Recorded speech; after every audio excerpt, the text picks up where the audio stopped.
The construction crew hit concrete just 3 feet down. But according to every city record, there was nothing buried beneath Lincoln Elementary's old playground. When they broke through, they found 7 small beds, still made, with permission slips dated May 15th, 1986, pinned to each pillow. May 15th, 1986. Springfield, Illinois.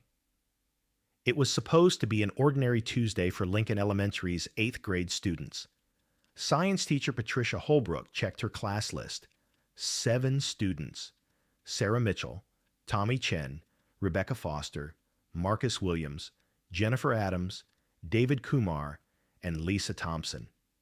All 13 years old, all excited, all eagerly anticipating their field trip to the Natural History Museum. The bus would arrive at 9 in the morning. They would eat lunch there, return by 3 in the afternoon.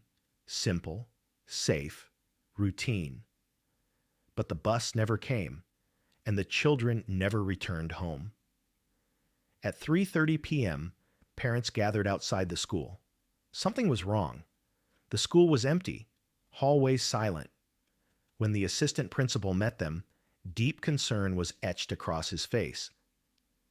"We can't reach Mrs. Holbrook," he said, "and the Natural History Museum says they never scheduled any visit." This was the beginning of Springfield's largest missing children case, and for 38 years, no one could learn the truth. Until 2024, when Lincoln Elementary was scheduled to be demolished and replaced with a modern campus.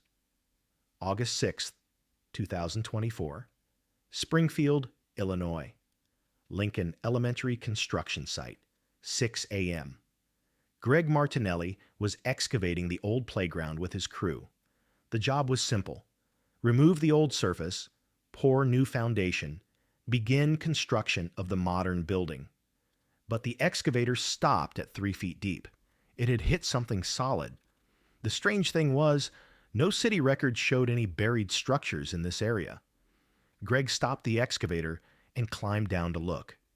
Concrete. Flat, smooth, as if it had been poured not too long ago. But according to records, this playground hadn't changed since the 1960s. "Hey, Mike," he called to his crew member, "come here and look at this." Mike Torino, a 25-year construction veteran, climbed into the hole and examined the concrete. He ran his fingers along the surface. "This," he said, "is at least 30 years old. Maybe more. But what's it doing here?" That afternoon, a representative from Springfield City Hall arrived. Documents were examined, maps compared. Officially, nothing should have been there. City engineer Carla Rodriguez inspected the site. "We have no record of any underground structure in this area," she said. "I've checked all plans since the 1950s. This has always been shown as empty land." Greg scratched his head. "Then where did this concrete come from?" Rodriguez paused. "I don't know, but we need to find out. Stop construction. Continue excavating, but carefully." The next day, excavation went deeper. The edges of the concrete emerged. This wasn't just a random pour. This was organized, calculated construction. Rectangular shaped, approximately 30 feet long, 20 feet wide. And it had a door. The door was made of heavy steel, rusted but solid.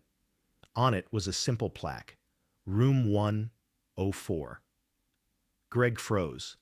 Lincoln Elementary only had 98 classrooms.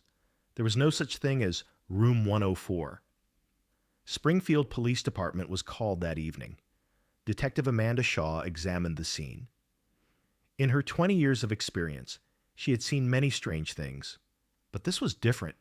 A secret room underground, not appearing in any records.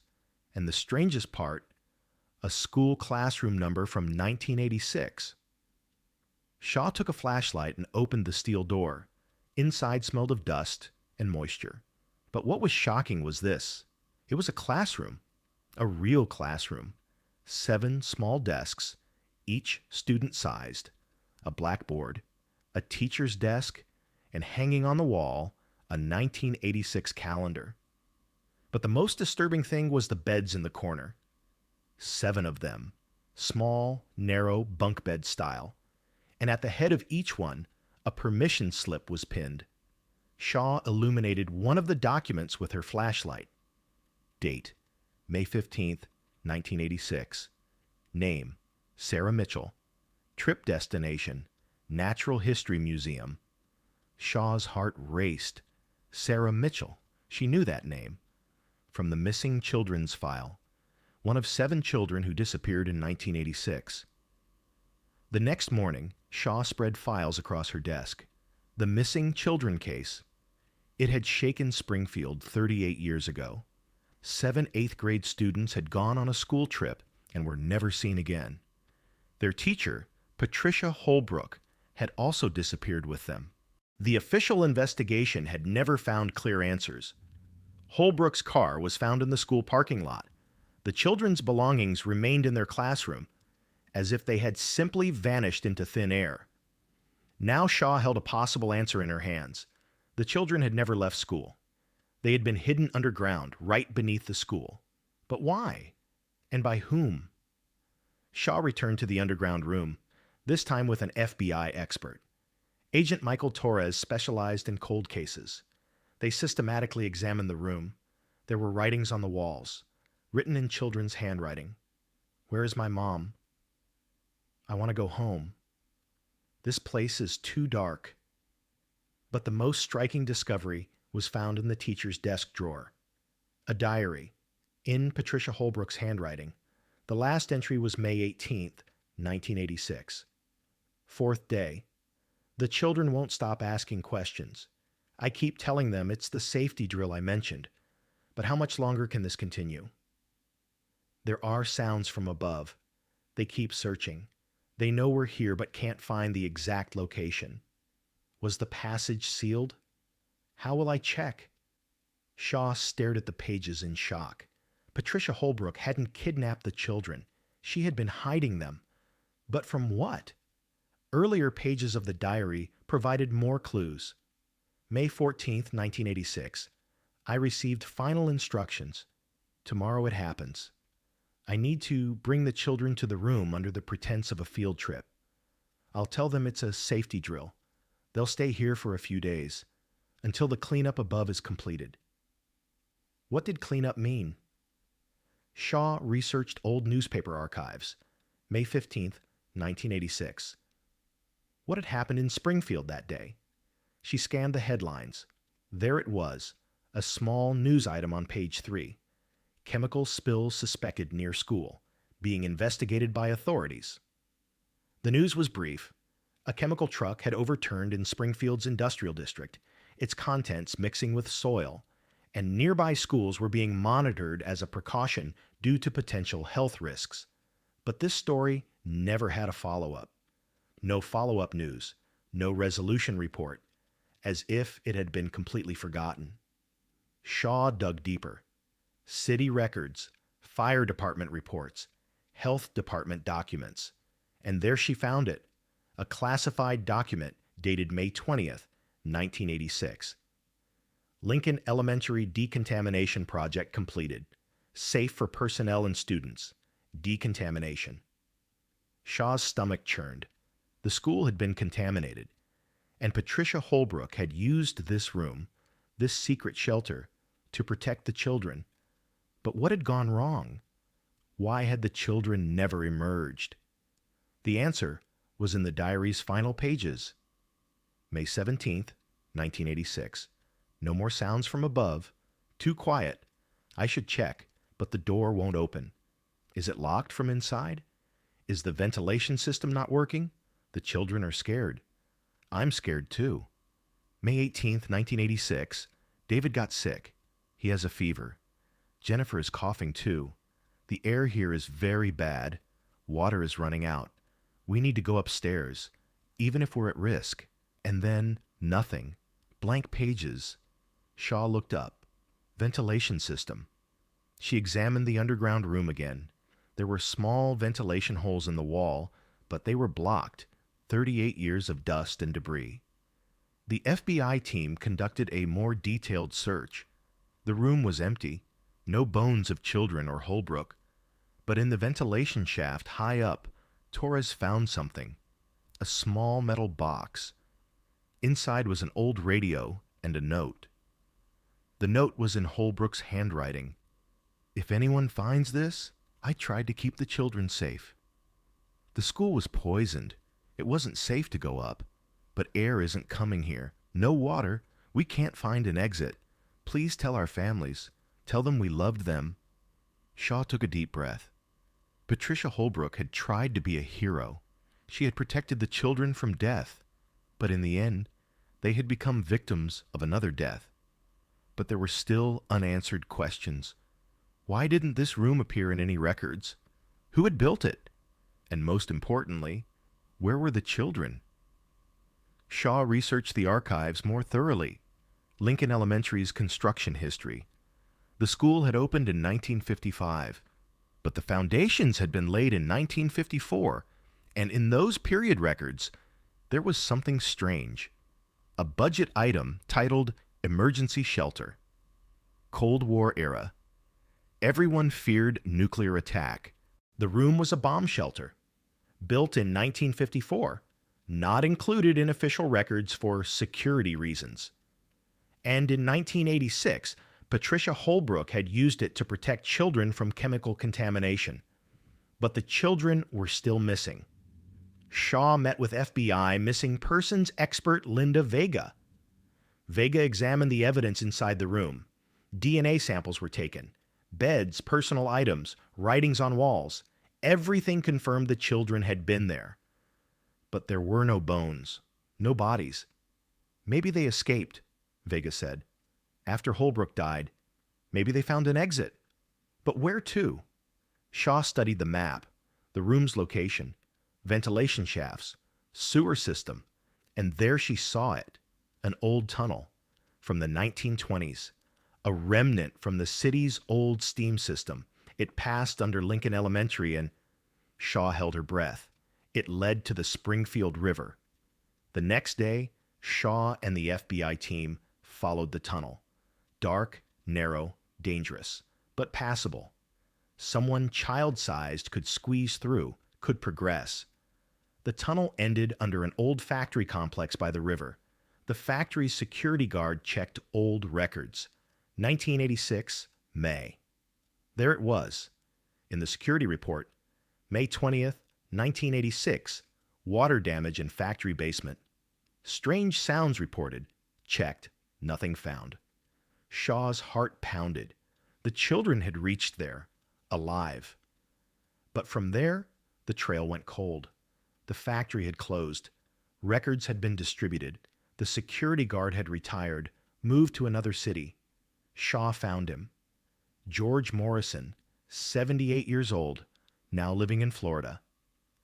When they spoke on the phone, Morrison's voice trembled. "I remember that night," he said. "There were sounds, rustling, sobbing, like someone was crying.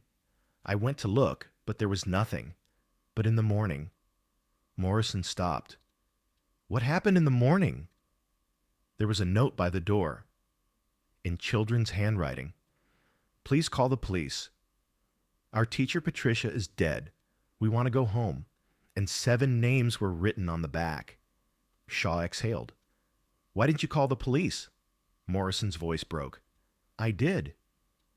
But they told me there had been a chemical accident in the city that day.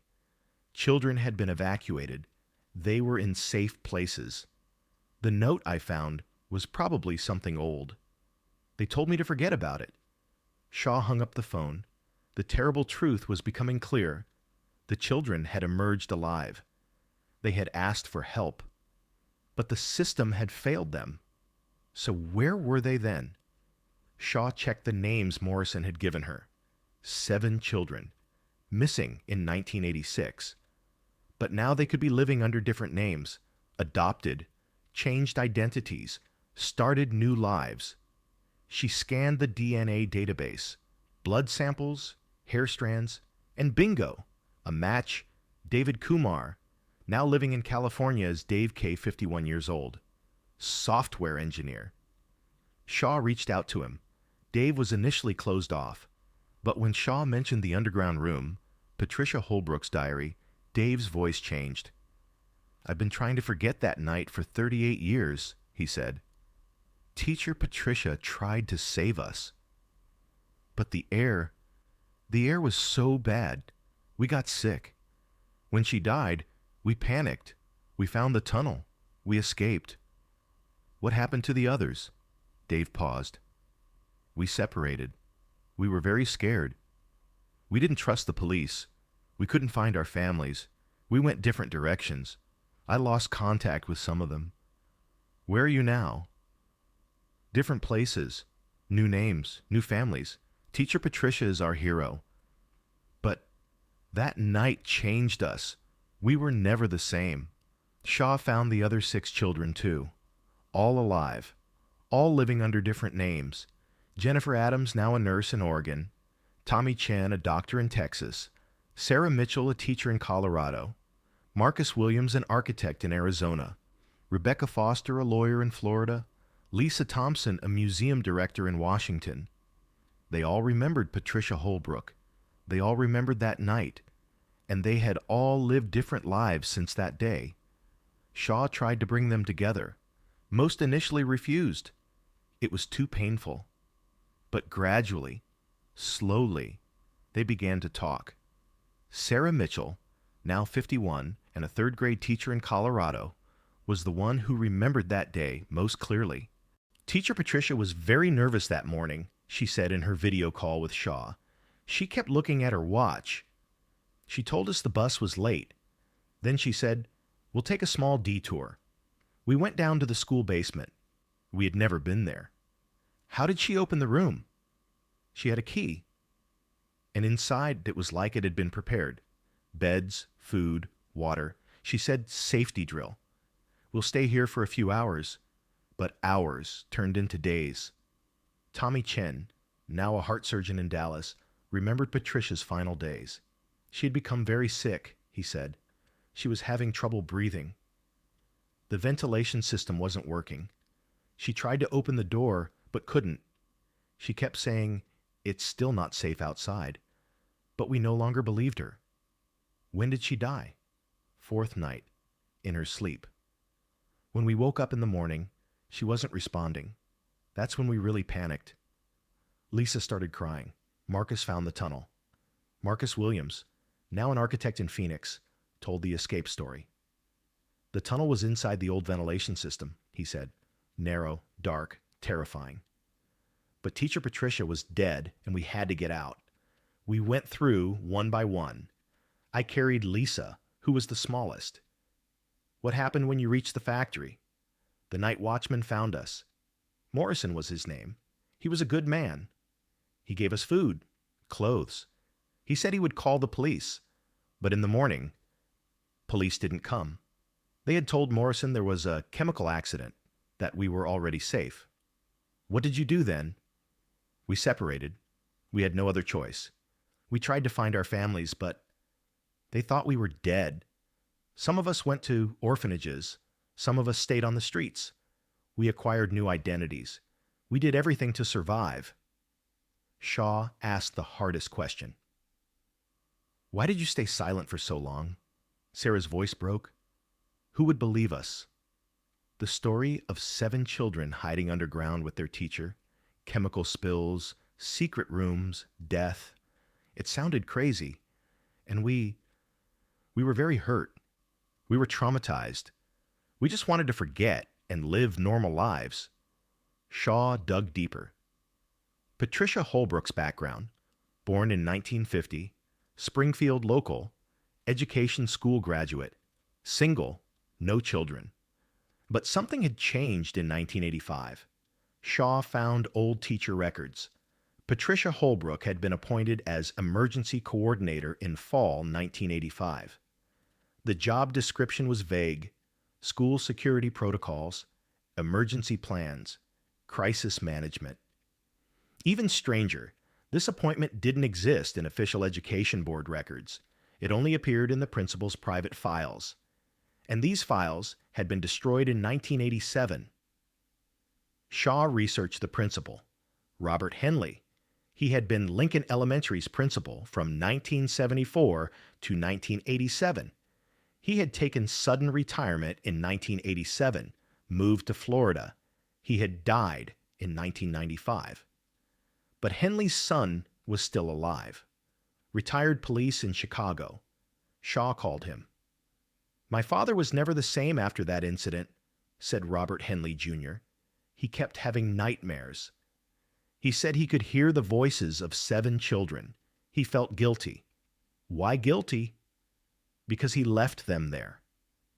When the system collapsed, when the chemical spill reached frightening proportions, the government told him to evacuate the schools. But teacher Patricia and 7 children were trapped underground. My father couldn't save them. How were they trapped? Electronic lock system. The bomb shelter was built with Cold War technology. If it detected radiation, automatic lockdown. Chemical contamination triggered the same system. The door couldn't be opened from inside. Shaw froze. This information had never been in any files. "My father wanted to die," continued Henley, Jr., "but the government told him to cover it up." The chemical spill was a national security matter. If it came out, there would be panic. They told him Patricia and the children had been evacuated elsewhere. But in reality, they were dying underground. And my father carried this secret for 30 years. When Shaw hung up the phone, her hands were shaking. Patricia Holbrook wasn't just a hero. She was also a victim of the system, a victim of the government. While trying to protect children, she herself had been condemned. The government had done everything to hide this, silenced the media, threatened local authorities, destroyed evidence. And Patricia Holbrook and 7 children had been the first victims of this comprehensive cover-up. Shaw reopened the case. This time she approached from a different angle. She examined Patricia Holbrook's actions not as heroic sacrifice, but as the result of systemic failure. She presented her new findings to the FBI. A federal-level investigation was opened. The 1986 Springfield chemical spill was re-examined. Classified documents were declassified and revealed. According to what they found, Patricia Holbrook really was an emergency coordinator. Her job description wasn't clear because her real duty was secret. She was the government's first response agent inside the school. In case of chemical attack, she was tasked with moving children to a safe zone. However, what she called a safe zone had become a death trap. When Shaw learned the truth, she spoke again with the 7 adults. She told them the real story. She said Patricia Holbrook hadn't just tried to protect them, but had also been carrying out a government assignment. Sarah Mitchell cried, "So teacher Patricia was literally trying to save us, not just by personal decision, but by official duty." Tommy Chen became angry. "So we were abandoned there to die? The government knew and did nothing?" Shaw nodded. "There was failure at every level of the system. Your teacher Patricia was also part of the system, but when the system failed, she sacrificed her own life." Marcus Williams listened quietly, then he spoke. "Teacher Patricia will continue to be our hero, but now we also know she was a victim of the system." At the end of 2024, Shaw made a statement to the media. The real extent of the Springfield chemical spill was revealed. Patricia Holbrook's story appeared on national news. So did the story of 7 adults. But the biggest change occurred at the legislative level. Congresswoman Maria Santos, citing the Springfield case as an example, introduced legislation to rewrite emergency protocols. The bill stipulated that no emergency coordinator could be left alone with children in a dangerous zone. The bill was named the Patricia Holbrook Child Safety Act. Sarah Mitchell attended the bill signing ceremony. She spoke at Congress. "Our teacher Patricia taught us to live," she said. "Now her legacy will protect other children." Tommy Chen began telling Patricia's story at medical conferences. He taught emergency medicine specialists how to prevent systemic failures. Marcus Williams designed the Patricia Holbrook Emergency Center in Phoenix. The building would be both a safe space for children and an education center. The other four adults also began to perpetuate Patricia's legacy in their own fields. Jennifer Adams was developing child trauma programs in hospitals. Rebecca Foster had become a child rights advocate in the legal field. Lisa Thompson set up an emergency history exhibition at her museum. David Kumar was improving school security systems by developing software. In May 2025, a major memorial ceremony was held in Springfield. The Patricia Holbrook Memorial Park was opened at the former site of Lincoln Elementary. In the center of the park was a bronze statue. Teacher Patricia, with 7 children, embracing them protectively. Under the statue was written, Patricia Holbrook, 1950 to 1986. Dedicated teacher, child protector, victim of the system. And the names of her 7 children, Sarah, Tommy, Rebecca, Marcus, Jennifer, David, Lisa. At the memorial ceremony, 7 adults gave speeches. Each told what they had learned from Patricia. Sarah, she taught us what courage means.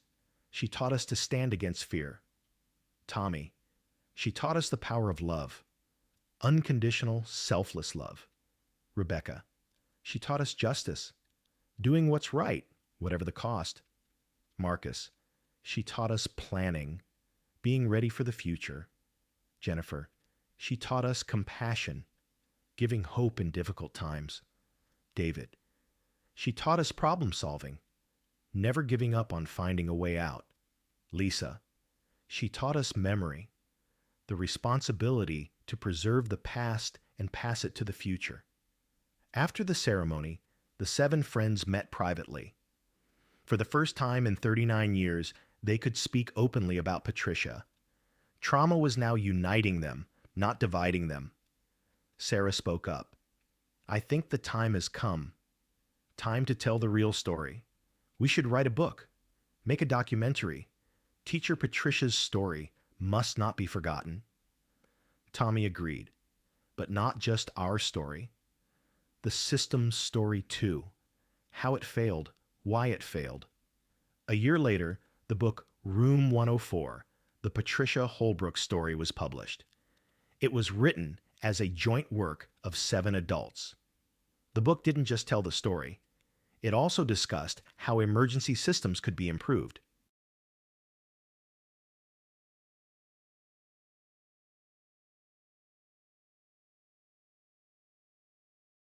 The book made the New York Times bestseller list. Netflix made a documentary series. History Channel prepared a special program, but the most important change was in education. Patricia's story began to be taught as a case study in universities, in education schools, public administration departments, emergency management programs. Every new teacher candidate learned Patricia Holbrook's story, drew inspiration from her courage. Every emergency coordinator learned how the system could fail, how this could be prevented. In 2026, the Patricia Holbrook Foundation was established. The foundation's purpose was to develop technologies to protect children in emergencies. The 7 founding members were the former 7 children. The foundation's first project developed the Guardian Angel system, an AI-supported security system to be installed in schools. It would detect chemical, biological, radiological threats in real time. In emergencies, it would direct children to safe zones, but it would never completely isolate them from the outside world. The most important feature of the system was this: every safe zone would have continuous outside connection. No child would ever be alone again like Patricia and her friends. In 2027, the Guardian Angel system was tested in 100 schools across America. The results were perfect. The system activated in 3 real emergencies. Each time children were safely evacuated, no losses occurred. 41 years after Patricia Holbrook's death, her legacy continued to protect children. In May 2028, on Patricia's birthday, The 7 friends met in Springfield. They were now 62 years old. Their hair had grayed, their faces filled with lines, but in their eyes was still the light of those 13-year-old children. They visited Patricia's grave. A new plaque had been added to the headstone. Your legacy protected 1 million children. The guardian angel system was now being used worldwide. Sarah, Tommy, Rebecca, Marcus, Jennifer, David, and Lisa stood together at the grave for the last time. Holding hands, they stood in silence. Each privately thanked Patricia. Sarah, Teacher Patricia, thank you for the life you gave us. Tommy, thank you for the courage you taught us. Rebecca, thank you for the path of justice you showed us. Marcus, thank you for the strength you gave us. Jennifer, thank you for the compassion you taught us. David, thank you for the hope you showed us. Lisa, thank you for the memory you entrusted to us. As the sun set, the 7 friends left the cemetery. Now, with peaceful hearts, Patricia's story was no longer just theirs. It was the world's story. And every school day, everywhere in the world, the guardian angel system works silently, protecting children. Patricia Holbrook's spirit lived in every signal, every protocol, every security measure, because true heroes don't die. They continue to live in the hearts of those they protected, in the minds of those they taught, in every moment of the legacy they left. Patricia Holbrook died in room 104 in 1986, but she is also reborn every day. In every protected child, every safe school day, every successful emergency response. This is the power of forgotten stories. They are never really forgotten. They just wait for their time to come. And when it comes, they change the world. Room 104 is no longer empty. It is full of the safe future of millions of children.